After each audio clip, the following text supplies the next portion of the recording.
Hey everyone, it's Devlin again. So today I want to talk about the red pill and black pill and what I have to think about it. So I want to first off explaining how I came to meet it and how I've worked my way through it and where I stand on it now. So it's currently 2026. Uh, in 2018, 2017, I had a girlfriend. Her name was Amanda, right? She was great.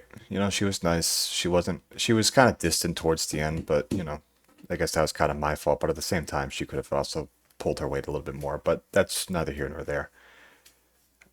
During the early summer, late spring, she broke up with me. And it was primarily my fault, mainly because I was so worried about losing her, I ended up just behaving like an utter bitch, and that is what caused me to lose her. So that was what caused me to start going down the whole red pill thing. And I'm sure you all know what that is, but for those of you who don't know, I'll just tell you what it is. It's basically just so women hold all the cards in relationships, in sex and love, and because of that, they take maximum advantage of the privileges they're offered. What that means is they have as much sex as they want, and later on in life, when they reach like 30 or whatever, they just pick whatever average man they can because they're no longer the super hot whatever that they used to be. The premise is essentially they're not loyal, they're not nice, they'll just use you for food money, and later on, when you're married, they'll divorce you and then take half your stuff, and then they'll take the kids too. There's more to it than that, but that's the brass tacks of it. And when a man had dumped me, it was pretty fucking catastrophic. I kind of always knew what the red pill was, but I never really it never really hit me as hard as it did when that happened. And a lot of people they react to that type of thing with rage, and I reacted to it with despair. I couldn't, in my right mind, live in a world that had that gigantic uh, disparity of power. It was just for me it was just extremely unfair, like catastrophically unfair. And I spent years trying to figure it out, and I ended up dropping out of school because of it because it just caused me to be catastrophically depressed. So a couple of years, I worked security, and because it was an easy job, it was a lazy job, and I just thought about it. And I went on to the red pill Reddit, blue pill Reddit, purple pill, fucking red pill wives and shit like that. And I found this one post one day where it was, oh no, I made the post. I didn't find it. I made it, and I asked him, these red pill wives, what is love to them? And one comment stuck out to me. It was this woman, she has a husband and two kids, and the husband just got back from like a 12-hour shift. It's snowing outside, and he's tired as shit. But he sees the driveway needs to be shoveled, so he goes and shovels it. And she's looking off at the window, seeing this dude go the extra, not just 1 mile, but like 10 miles because shoveling a driveway fucking sucks. And the only thing that she can think of is, my husband's a hero. Get it? And it kind of clicked right there. For me, it clicked. Women aren't looking for Chad, they're looking for a hero. They're looking for someone who can slay the dragon being life. There's this natural order to things in life, and only just very recently have humans stopped following it. Men went out and hunted and gathered, women stayed at home and maintained the home. And only just recently has that changed for the worse. So that's where I stand on this. There's a natural order to things, and even if women and men may want to try and say otherwise, naturally, instinctively, unconsciously, they drift towards where they are meant to belong. Men are supposed to be, pissed off, combative, and want to put their will out there into the world, and women are supposed to smile and talk to babies with high voices. And that's just how it's supposed to be. So, one thing that I'm noticing with society is this problem. Um, People have been across society noticing this problem, the hypergamy problem. The what is it? It's women date only the top 10 to 20% while the rest starve, and um, it's ruined people. It's fucked people up. It's made people extremely resentful. And one way that I've seen this manifest as is school shooters. Nicholas Cruz, the fucker who shot up Stoneman Douglas. His, I guess you could say, monologue that led up to the actual shooting was he was bullied. His girlfriend broke up with him, and he had so much rage inside of him that it just had no way out besides through the barrel of a gun. So that's a more extreme example, but you see other people just venting about how unfair it is, and it is unfair. Like when our parents tell us that life isn't fair, like we hear it, but we don't really fucking know it. And this is one of those very deep and painful disparities that are out there in life. We have our own things that women don't have, but this one hurts. So, but it's okay because your goal is to become the hero, and you'll get there. And once you get there, they'll come to you. The girl will come to you. She'll want to raise a family with you. You'll have everything you ever wanted. You just need to become that guy. The problem is, today, it's really fucking hard. Back then, without the iPhone, without the computer, TV, video games, whatever, it was easy because that's just naturally how life progressed.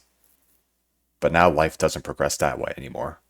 Or rather, it's really easy for it to go off the rails. What do I mean when I say that? Uh, I'm a millennial. My generation was probably the last generation without phones. What did we do without phones? We just fucking talked to each other. Now that we have phones, all we do is we just doom scroll in our bed all day. That is not socializing. That's just wasting your life. And furthermore, my opinion on this, even taking it even further, is it turns you into a goblin. What is a goblin? A goblin is a person who is just fucked up mentally and perhaps even physically as a result of this digital life that we live now. An example of this is Nicholas Cruz himself. Like, first off, he physically looks like a fucking goblin. He's got pointy ears, a pointy nose. He looks like a fucking loser. And he is. Um, which really sucks because all of his complaints that he had were legitimate. He was bullied. He was a lonely man. Um, the problem is when you do something like what he did, it invalidates all the pain and suffering he went through. There is no greater defeat than that. You go through the suffering and all of this, and it just doesn't mean anything. But anyways, when he was arrested, the very first fucking thing that he did when the cops cuffed him was Satan made me do it, blah blah blah. And like we all know he's trying to use the insanity defense to get out of jail. And obviously it didn't work because no one was buying that for a second, but it showed me that he had a gigantic lack of brain cells because he thought that would work right off the bat. And it's just indicative of, like, I don't know if it's retardation, but it's fucking something. And I don't think he had this congenital defect. Maybe he does, maybe he doesn't. What I've noticed is that if you don't use your brain atrophies.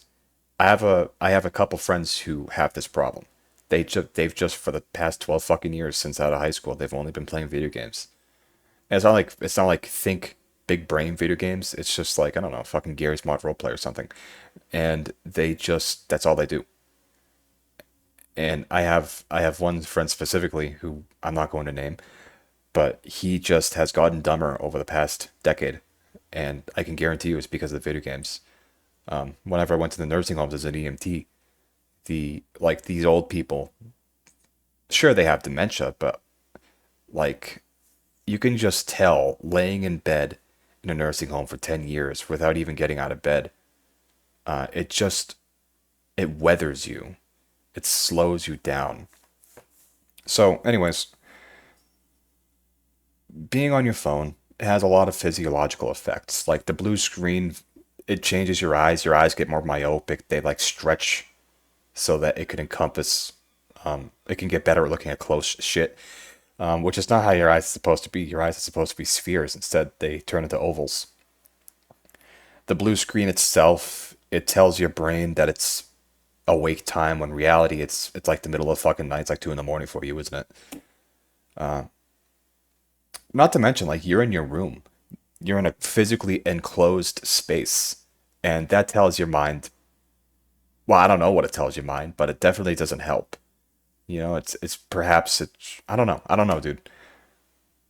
But and that's not even the worst. Like we have that's not even the worst stuff. We have access to short form content. We got porn on tap at all times.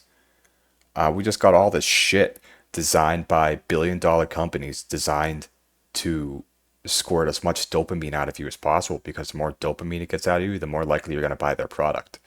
So you have this whole industry dedicated to keeping you addicted to these things that are keeping you a goblin.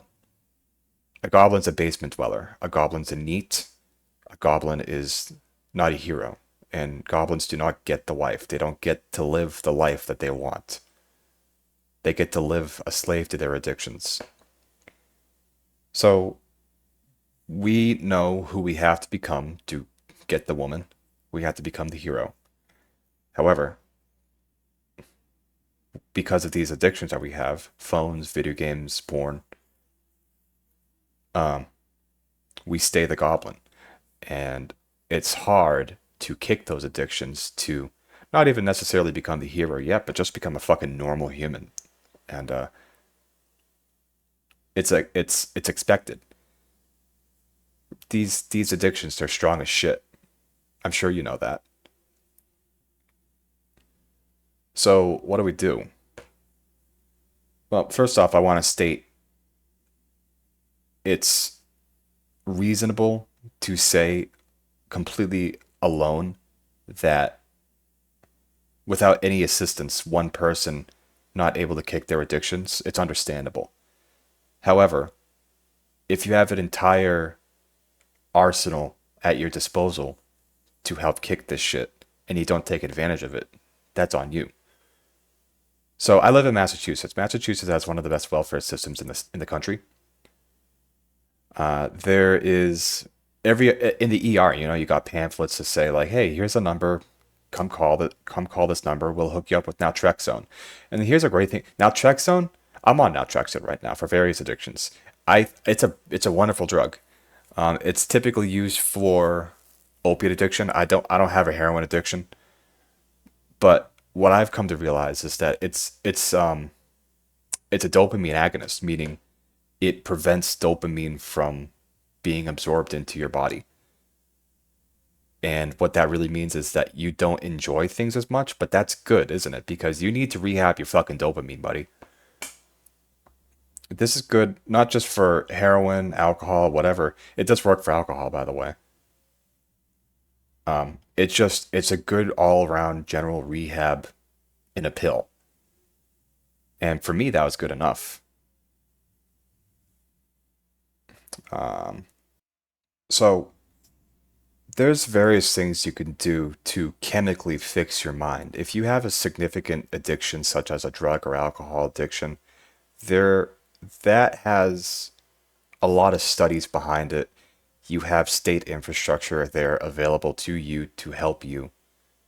Something like a video game addiction or a porn addiction might be a little bit more difficult because it's not glamorized the way the heroin is it? It's viewed more as a flaw in character than anything else, and that's kind of true. It's kind of false. Porn and alcohol are very fucking strong. I can tell you that myself. But there's other things you can do too. And I'm not saying that you got to just stop cold fucking turkey, but here's something you could do. Physically get out of your room. Go into your kitchen. Doom scroll in the kitchen. Look at porn in the kitchen. Drink in the kitchen. Just physically be in a less enclosed space than you're in right now. And that has just ambient effects on you. It I can't really like tell you how or why, but it just expands your mind and it makes you more awake. When you're in a bigger room, I suppose you're in a more bright environment, and that gets the cobwebs on your brain off, and it just gets the engine spinning a little bit more. So you wake up a little bit more, you become a little bit more conscious, and perhaps you might start thinking, what else can we do? Maybe we can clean the kitchen, maybe we can go out for a walk. Walks turn into jogs, jogs turn into running. So the name of the game here is just passive small things you can do that give a passive return over time. If we're going to use a World of Warcraft example, it's damage over time. Dots. Weird example, but whatever, it works. Physically getting out of your room is the first step. Taking advantage of everything that your state has to offer for whatever severe thing you got going on is another. And then eventually, and you know what to do. You know exactly what you got to do. Don't kid yourself. Don't, and by the way, don't wait till tomorrow. Like, if you keep thinking, wait, like, when you're ready, you're never going to be fucking ready, dude. Like, for me right now, I'm recording this shit tired as hell. I'm always tired as hell. I could either record this tired as hell or not record it at all. You gotta get up and do it no matter what. And it's gonna be hell. But you can either do it or stay where you are. So, you gotta be the hero. You're not a hero yet. You're probably a goblin. I told you what you gotta do, or what I think you gotta do. The reality is, you probably know exactly what you gotta do. Um, One other thing I want to get out there is all these views, the red pill, black pill views. They're not necessarily wrong, but I think that the people pitching this shit to you have a vested interest in keeping your attention. Uh, One thing that I've seen is YouTube Shorts, and the YouTube Shorts are like, I don't know, just some fucking Zoomers interviewing girls in the city. And they'd say like, "What do you want in a guy?" And the girl would predictably say, "Oh, 6 foot tall, 7 figure salary, beautiful, whatever." And then people would be like, "That proves it. All women are whores." But like, people who make those fucking channels engineer these videos to keep you enraged so you watch their videos. And that's by the way, look around those videos. What do you see? They're in the fucking cities. They're in New York, they're in Boston. That's where the cunts are. You don't want to go where the cunts are. You want the normal women. And the normal women, they're the ones working. They're driving to work, they're at work, they're behind the cash register. They're the nurse in the hospital. I've worked with a lot of nurses, a lot of EMTs and paramedics that are girls, and none of them were like that. None of them were like that at fucking all. A lot of them are going to med school. A lot of them are going to be doctors one day. How many doctors do you know that are like that? They're not. Not literally not one. So like, take this to heart, dude. The red pill and the black pill, they're not completely wrong, but they're not completely right either. You need to just take it on faith that it's not as bad as you think it is. You just need to become not a perfect man, but an okay man, and things will start making sense. And there's getting out of your room the first step, but I would also recommend finding a job that makes you into a better person. The reason I became an EMT in the first place was to develop myself as a man. And after 5 years, I feel like I've accomplished that. And I'm moving on to actually making use of my degree right now. But I would recommend to find a job that develops you into a person. The reason why is because you spend half of your life awake and you spend most of your time awake working. So it's logical to conclude whatever you do for work is where you spend most of your day, where you spend over at least a quarter of your life. That's conservative. So naturally, where you work is where a large portion of your personality develops. So you could either work at fucking Walmart, or you can go be something that you respect, something that turns you into someone that you respect. And I would recommend being an EMT. It's easy. Well, actually, easy is not the right word. It's hard, but it's cheap. It's around $300. There's a huge demand for it, whether that's in the 911 setting or the medical transportation setting. Medical transportation is basically your fucking taxi driver, but just in an ambulance. It's bullshit, but it's a good way to get your just get into the industry. I get to learn medical lingo, vitals, dosages. You get to know terminology, shit like that. Um, yeah, I'd recommend getting a job that turns you into a better person, physically getting out of your room, and just most importantly, guys, you need to have faith that what you're thinking, how the world works, is not how it works. You're not off the target completely, but you need to also understand your emotions affect how you see things. There could be a time in your life where you were so fucking distraught that you could look at the sky and see that it's green. You could think of 1 plus 1 and think it equals 3 or 4. This means that you might be working with a tainted sample set, if that makes sense. Um, just doubt everything you know and do your own independent research. Question that research. Approach it all from different variables, becoming a different man. Shit like that. Just have faith that you'll find an answer that makes sense to you one day. Anyways, I'm I'm going through just like a list of spark notes that I wanted to talk about, and I recorded this earlier when I was taking a walk, and I think that one was a lot better. This one's pretty shit, but I feel like I've gotten my point across well enough. Just this red pill, black pill thing, not as bad as you think it is. You just need to become a good man, and you know exactly what you got to do that. It's just a matter of, are you going to do it? Will you seize your destiny, or are you going to let your vices drown you? That's it. That's all I got to say about it. My next video, I think I'll be talking about money, and more specifically, what you can do with money. I don't really like money itself, I just like what money can do. If you want to become that man, that one that women love and want to have children with, yeah, you gotta look good, but you also gotta have a lot of money. Uh, Money is probably the most important thing, and that opens up a whole other just wonderful world of finance and shit like that. Yeah, I got a lot to talk about it. I said in my last video that money interests me very much, and we'll get to talk about it. Anyways, that's it. See ya.